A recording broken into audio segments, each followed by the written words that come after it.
Hi guys, my name is Reyna. Welcome back to my channel. If you are new here, thank you so much for clicking on this video. If you are not new, welcome, welcome, and welcome. So, I want to talk to you today about yes, this will become a series.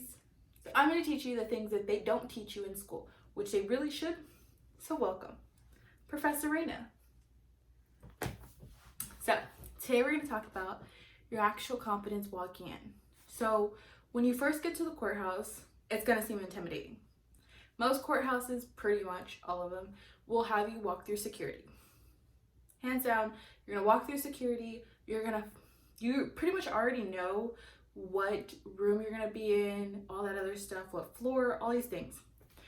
When you walk in, don't walk in clueless. Don't walk in thinking like, okay, I'll find it eventually. Like, make sure if you don't know where you're going, especially for understudying and all that other stuff, you might not know where you're going. Walk in there, have somebody's number literally on speed dial so that you can call them if you need to. Make sure you're confident. Make sure you're not scared, you're not freaking out, you're not sweating. Make sure that you're very intrigued to go in, that you don't go in smiling. So this is something that a lot of people do, is they'll go in straight faced and you wonder are lawyers heartless? What's the deal with the whole dead face type of thing? And it's not because they're not happy or they're not ready to fight the case or whatever the case may be. It's because when you walk in there smiling, it gives off a really bad vibe. So just don't do that. You walk in straight faced, you walk in confident in your case, walk in with so much confidence that you start to feel cocky to a point. I know that sounds bad, but you start to feel very powerful inside. So my first day at court, I walked in, I immediately knew where I was going. I knew what I was doing. I know what I was doing. But here's the thing that I messed up on, was that I got up to where I was supposed to start speaking and I freaked out.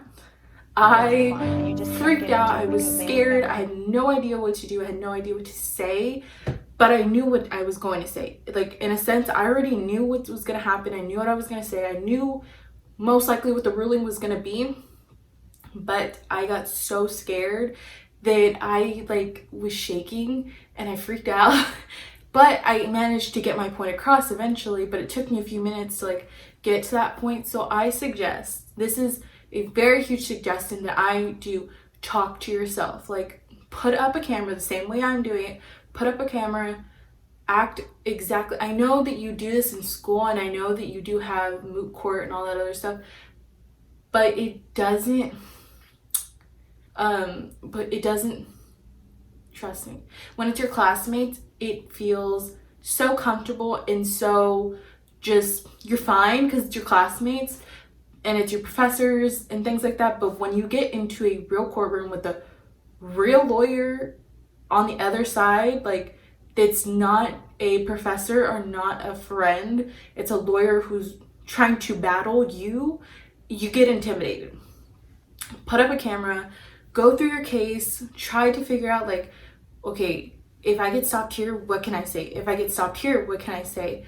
I would do that, and I would actually take it to a point where I'm sitting there thinking. I think I started to do the whole camera thing maybe about my second case, and it has helped so much. It just helped my confidence boost up because I already know what I'm going to say when I get stuck. When I get stuck and I'm or they come at me with some kind of evidence, or they come at me with something that I'm I had no idea, because you do get that sometimes. You get the other side might come at you with something that you might not have acknowledged at all. You might not know about, you might not even know that this was a thing.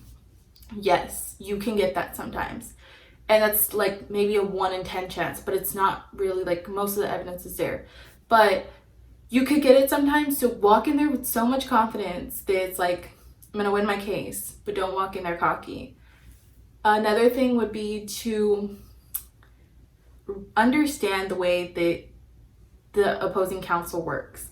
So I've done a lot of research on specific lawyers in general, because some lawyers, I learn from these people, so sometimes you're gonna get on the other side of them. Sometimes it could be like that, because you're an opposing counsel. Like, you eventually get to that point where you are, and it can get really intimidating because these people taught you at one point and now they're actually lawyers and on the other side of you. Get, like I'm saying, your confidence has to be so high because you don't really know what the outcome really is, because maybe they're your professor, maybe they're a colleague, maybe you already knew them, maybe you've met them before. Because in our school, we most likely meet so many like actual lawyers all the time, but it freaks us out when they're in a lawyer part, because they could be in a people part and come to our class and all this other stuff, but then when they're actually in a lawyer part of things, it gets so scary and so sketchy. So when I say the confidence level of you has to be up, you have to believe in your passion, you have to believe in the job, and you have to believe in the work. Because if you don't believe in the work and you don't believe in the passion, I'm so serious, you're not going to make it if you cannot believe in what you're doing. You can't believe in yourself. I've had to learn how to start believing in myself, even in cases that I'm not 100% on board with, but somebody has to be a defense lawyer.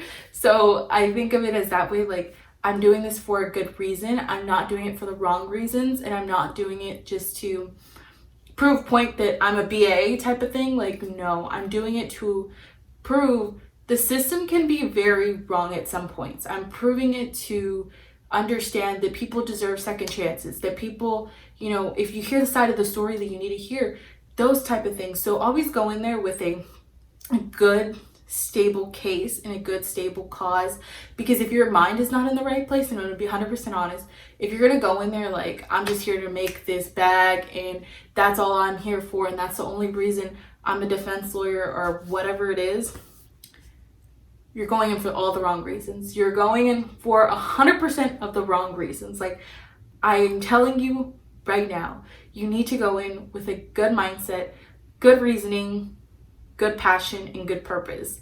I'm going in for something that you might not be going in for, and that's totally fine, but understand that that's going to be a big kicker when you're walking into a courtroom.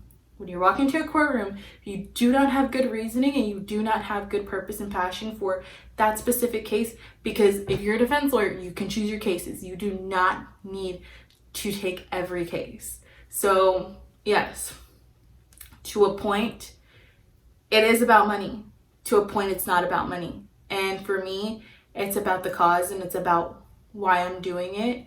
It's like, I'm going to be 100% honest. I personally will walk into a courtroom and I'll walk in with a 100% different attitude than the person standing next to me. Because the person standing next to me can simply just be a family law person. They just want to put families back together. You know what I mean? Like, and I could be a criminal or corporate lawyer and I want to fix people's lives. So we all have different things. We all have different meanings and purposes behind why we walk into a courtroom. So always come up with why you're walking into the courtroom. Get with that first.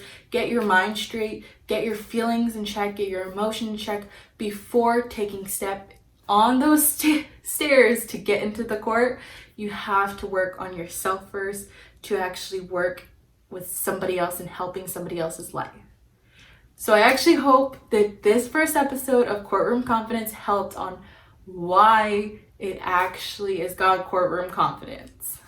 I will see you next time, guys, and I hope you had a great day.